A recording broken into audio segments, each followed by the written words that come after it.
Bienvenue à la première leçon du cours d'entrée-sortie Haskell. Aujourd'hui, nous allons voir comment utiliser les ressources. Ensuite, nous passerons en revue l'introduction à Haskell. Et enfin, je vais vous montrer comment vous pouvez terminer les devoirs. Donc, c'est le cours d'entrée-sortie du référentiel HK Haskell, et si vous faites défiler jusqu'à moi, vous trouverez des instructions détaillées sur la façon de parcourir les voitures, mais c'est vraiment facile. Il vous suffit d'aller dans le plan et juste après le nom de chaque leçon. Il y aura deux boutons. Le bouton de lancement du classeur pour ouvrir le classeur interactif. Leçon et le bouton YouTube pour regarder la conférence vidéo.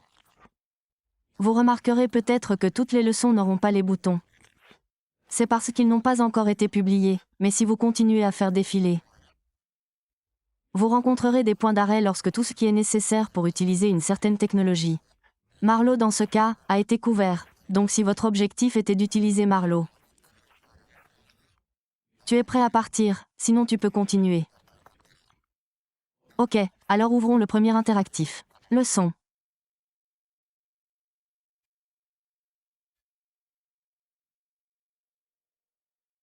Ok, donc après avoir attendu un peu, des morceaux ou une leçon interactive s'ouvriront. C'est un laboratoire Jupyter, il se passe beaucoup de choses ici.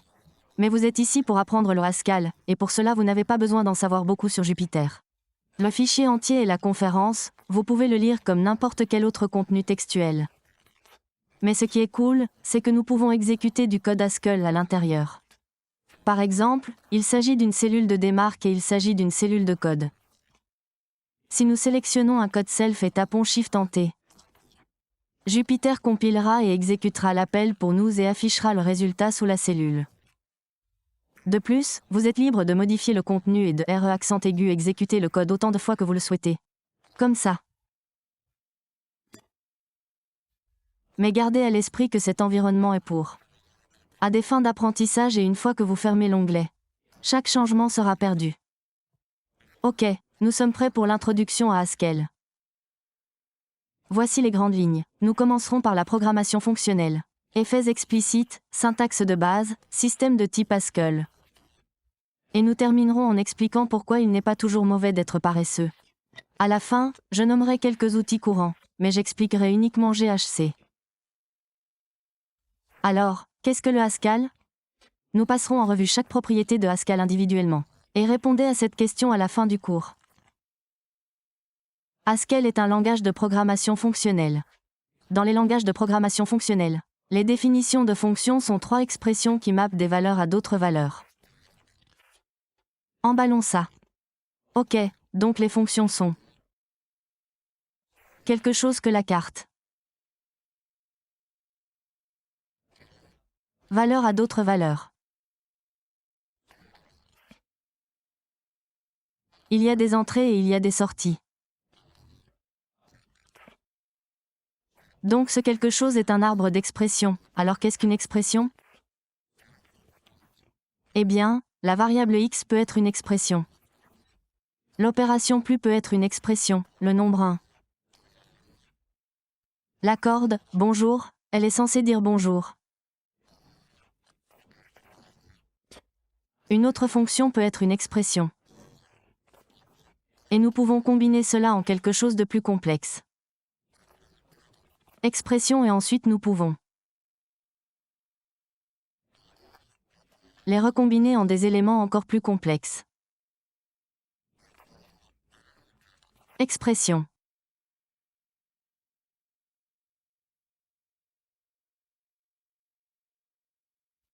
Jusqu'à ce que nous obtenions celui dont nous avons besoin.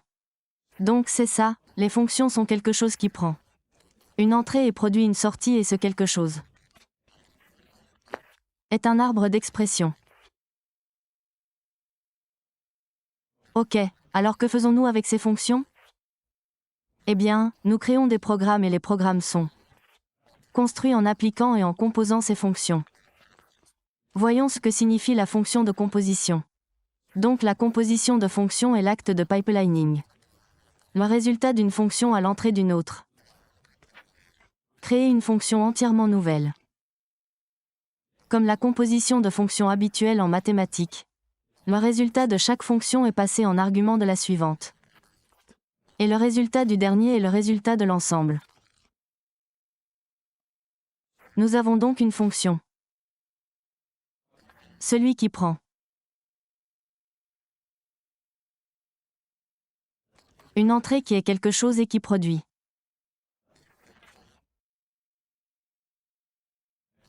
Une sortie et nous avons une fonction. Deux qui prennent également une entrée.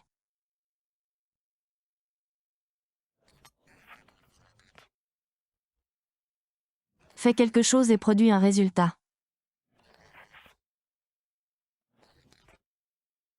Donc la composition de fonctions signifie que nous prenons la sortie de la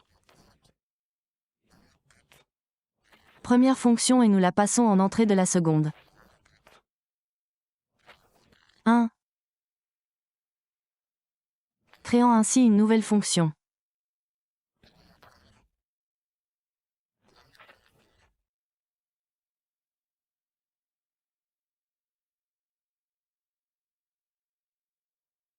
Qui prend en entrée la même entrée que la première fonction et renvoie. Une sortie la même sortie. Comme le dernier. Alors rendons les choses un peu plus concrètes. Par exemple, si nous avons une fonction qui prend une feuille de calcul et renvoie la liste des joueurs qu'elle contient. Puis une autre fonction qui prend une liste des joueurs et renvoie la même liste mais triée par score. Et la dernière fonction qui prend une liste de joueurs et renvoie les 3 premiers. Nous pourrions créer une fonction unique qui prend une feuille de calcul et renvoie les 3 meilleurs joueurs en composant ces 3 fonctions dans le même. Comment que je viens de décrire. Et c'est tout ce qu'il y a à faire. Mais Haskell a également des effets secondaires explicites. Les langages de programmation purement fonctionnels traitent de tous. Calcul comme évaluation d'une fonction mathématique. En mathématiques, l'expression y égale x plus 1 signifie que la valeur de y est une fonction qui dépend de x. Pour un x spécifique, la valeur de y sera toujours la même. Peu importe que vous soyez en Italie ou en Espagne, que nous soyons en 1994 ou en 2022. Ou s'il y a d'autres équations dans votre cahier. Pourquoi se soucier de la valeur de x et de rien d'autre?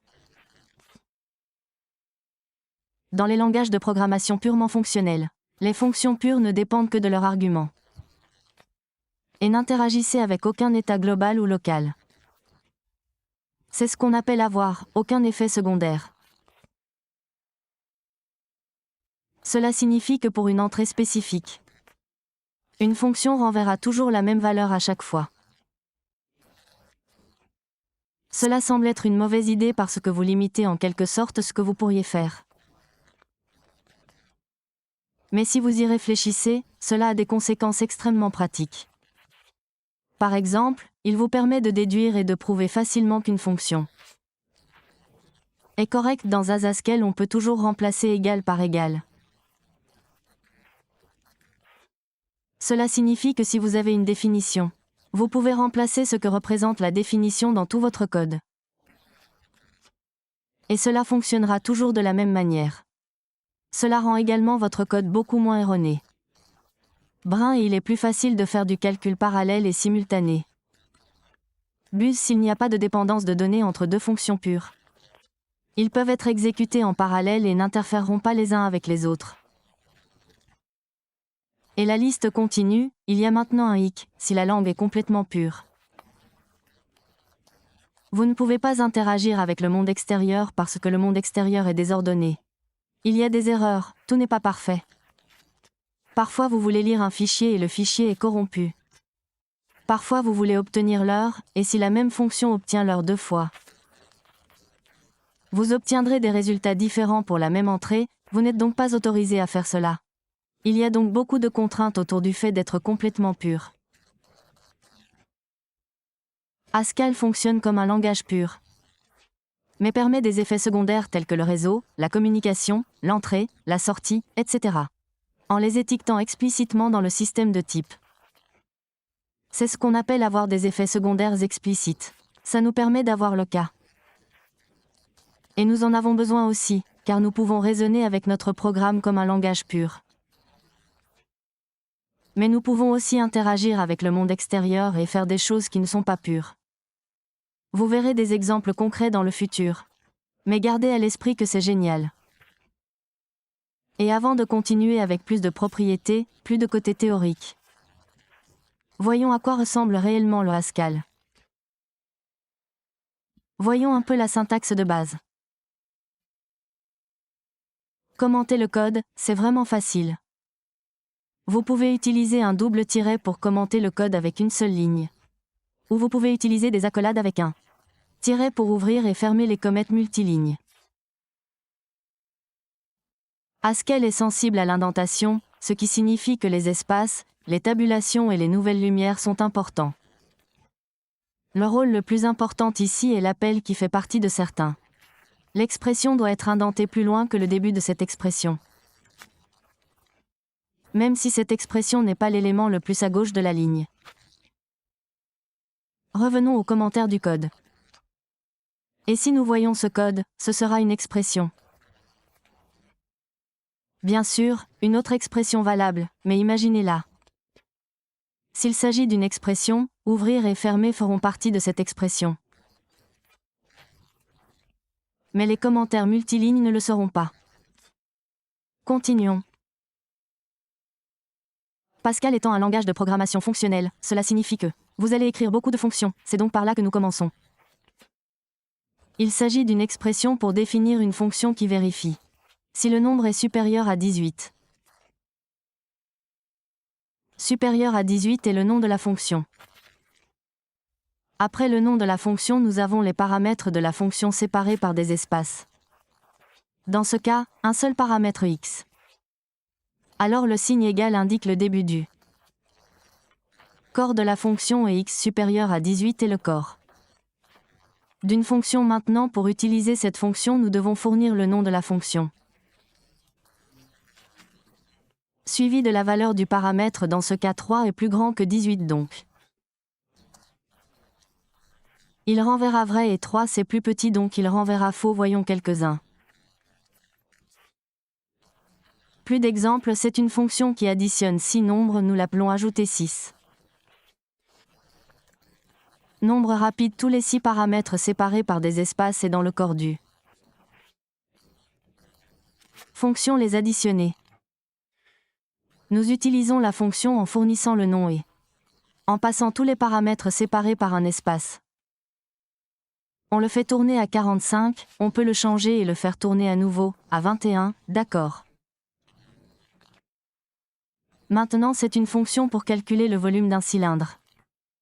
Il suffit de fournir le rayon du et la hauteur est dans le corps de la fonction. Nous écrivons la formule pour la calculer. C'est une constante, le pi est une constante représentant le nombre pi. Donc le volume d'un cylindre de rayon TH est de hauteur 10. C'est 282 cm, les mètres n'ont pas d'importance. Et enfin voyons une fonction qui prend le température en degrés Fahrenheit et la renvoie en degrés Celsius. Nous avons, pour fournir la température en degrés Fahrenheit, d'abord on soustrait 32 puis on multiplie par 5 sur 9. Donc 212 degrés Fahrenheit devrait correspondre à 100 degrés Celsius. Donc les points clés sont les paramètres sont séparés par des espaces. À la fois lors de la définition et lors de l'utilisation de la fonction. Tout ce qui suit le signe égal est la fonction. Corps, c'est juste une expression unique qui représente tout ce qu'il y a dans la fonction. La première lettre d'un nom de fonction doit être en minuscule. Et enfin on utilise des parenthèses pour prioriser le calcul comme dans les tapis. Ok, revenons au côté théorique. Parlons du système de type ASC. Vous pouvez penser aux types de différentes manières, vous pouvez les considérer comme des attributs qui forment les valeurs qu'un morceau de code peut avoir. Et vous pouvez également considérer les types comme des ensembles contenant des valeurs. Et si la valeur est contenue dans l'ensemble? La valeur est de ce type, donc par exemple. Si vous indiquez que certaines données sont des nombres, ces données pourraient avoir n'importe laquelle de ces valeurs. Mais si vous essayez d'ajouter une lettre comme celle-ci, le compilateur le saura. Parce que le compilateur sait que ce n'est pas un nombre. Ce que le compilateur vient de faire s'appelle la vérification de type. La vérification de type est le processus de vérification et d'application des contraintes des types. Qu'est-ce que cela signifie? Eh bien, cela signifie que chaque type a ses propres contraintes. Par exemple, vous ne pouvez pas faire de mathématiques avec des lettres. Et ce processus vérifie que ces contraintes sont respectées. Pourquoi vas-tu faire ça? Eh bien, pour éviter des erreurs évitables. Par exemple, si plus loin dans votre programme je veux additionner quelques nombres et l'un d'entre eux a une lettre. Le programme va planter. Ce sont des erreurs évitables, également appelées bugs, et le compilateur aide à les éviter. Habituellement, cela se fait automatiquement, mais toutes les langues ne le font pas de la même manière. Il existe deux distinctions principales concernant le moment où les types sont vérifiés. Vous pouvez avoir des langages de type dynamique et des langages de type statique. Langage de type dynamique. Vérifie les types au moment de l'exécution. L'exécution est la toute dernière chose que vous faites avec un programme. C'est l'étape où vous exécutez réellement votre programme pour le tester ou l'utiliser. Des exemples courants de langages de type dynamique sont JavaScript, Python, PHP, Objective-C, etc. Vous avez également des langages de type statique qui vérifient les types au moment de la compilation. Ce qui signifie que vous savez si vos types sont erronés dès que possible. Lorsque vous compilez le programme avant d'exécuter le programme réel. Ce qui conduit à un code plus sûr et plus optimisé. Les exemples courants de langages de type statique incluent Java, C, C++ et bien sûr Haskell. Système de type Haskell. Haskell est un type statique et dans Haskell chaque expression a un type. Mais ne vous inquiétez pas, vous n'avez pas besoin de le faire manuellement. Définir les types de chaque expression comme en Java. Parce que le compilateur de Haskell est très bon en inférence de type. L'inférence de type permet à Haskell de déduire ses propres types. Par exemple, si vous écrivez quelque chose comme 3 plus 4, Haskell saura que le résultat de cette expression est un nombre et il le traitera comme un nombre sans que vous spécifiez le type de résultat. Cela fonctionne également dans des expressions plus compliquées comme celles que nous avons vues auparavant. Nous n'avons jamais spécifié de type lorsque nous avons défini et utilisé les fonctions précédentes. Mais Haskell pourrait déduire les types des paramètres et le résultat de la fonction. Qui permet au compilateur de comprendre et de raisonner beaucoup de choses sur votre programme. Vous offrant un assistant de récupération du dos assez efficace, même si ce n'est pas nécessaire pour le compilateur. Pour spécifier les types. C'est une bonne pratique de spécifier le type. Signature de la fonction de niveau supérieur pour rendre votre appel plus lisible. Même si le code est trop ambigu pour que le compilateur puisse en déduire le type. Il vous demandera de préciser le type. Parlons maintenant de la paresse. Haskell est paresseux. Cela signifie que vous n'évaluerez pas les expressions jusqu'à ce que les résultats soient nécessaires. Ceci est rendu possible grâce à la transparence référentielle. Car si vous savez que le résultat de une fonction dépend uniquement des paramètres de la fonction, alors cela n'a pas vraiment d'importance quand la fonction est exécutée. Et Haskell en profite et fera le strict minimum requis. En pratique, la paresse nous permet de réaliser par exemple des structures de données infinies. Parce que nous ne calculons que les parties des données. Structures que nous devons réellement utiliser. Allons voir quelques exemples, donc ici nous avons des listes infinies. Nous pouvons définir une liste infinie en écrivant ces crochets avec un numéro et 2 points. Il s'agit donc d'une liste infinie de nombres naturels qui commence à 1. Nous définissons une fonction appelée donne-moi x, qu'il prendra le paramètre x et vous prendrez cela. Quantité d'éléments de cette liste infinie. Maintenant, si nous appelons la fonction avec le paramètre 7, Haskell calculera uniquement les 7 premiers éléments de la fonction infinie. Parce que c'est la seule chose que nous avons demandé à Haskell de faire. Donc si nous exécutons la fonction, Asile renvoie les 7 premiers éléments. Voyons maintenant un autre exemple. Haskell n'évaluera pas les expressions si elles sont nécessaires. Donc ici nous avons deux calcul de puce qui est égal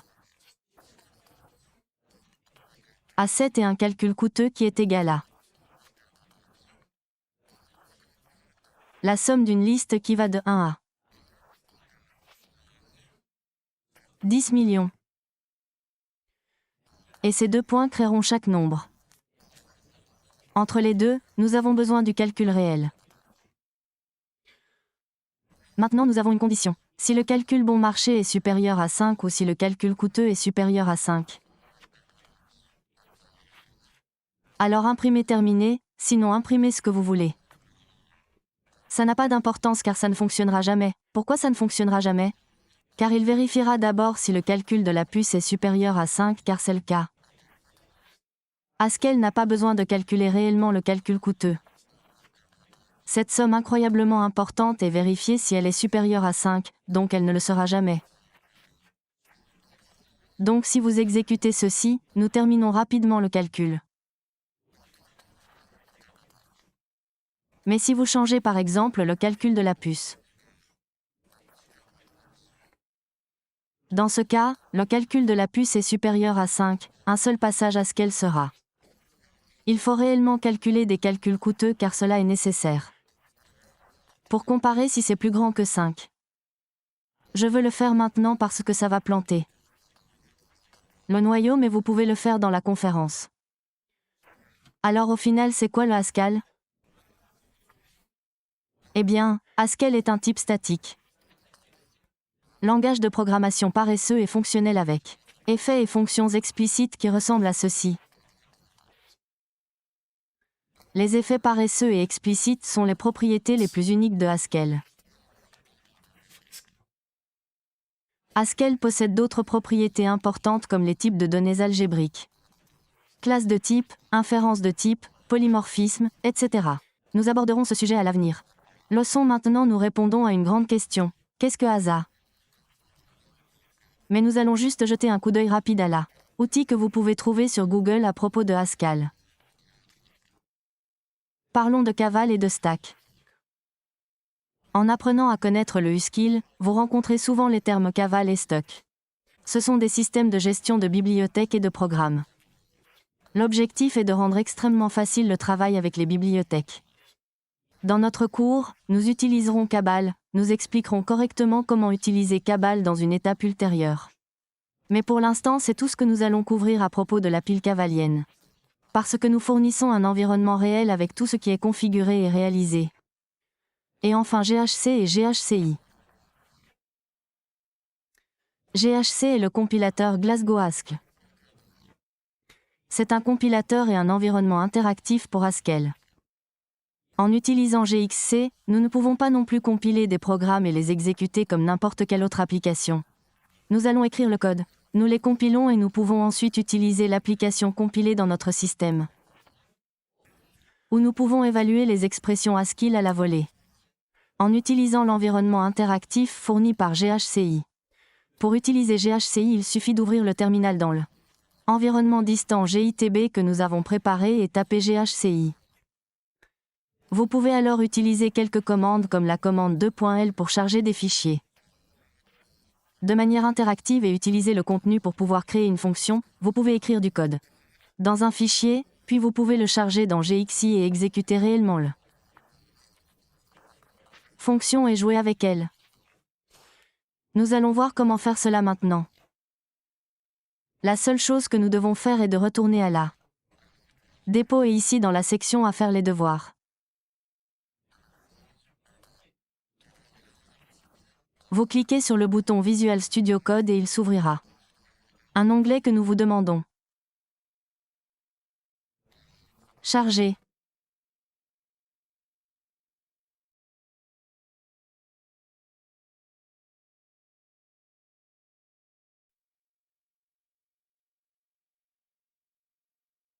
Ok, et nous sommes prêts à partir, nous allons. Allez dans le dossier de code, semaine 1. Source est ma bibliothèque HS. C'est un fichier Haskell, vous pouvez écrire Haskell ici. Vous aurez la vérification des types, vous aurez tout. Et maintenant créons une fonction.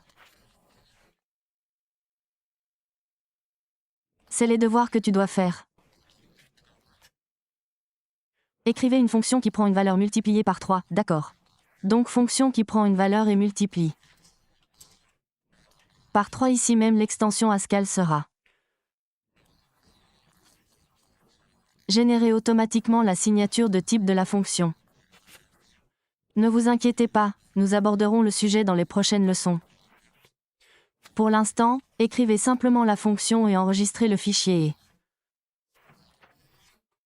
Maintenant dans le terminal nous allons passer à la semaine.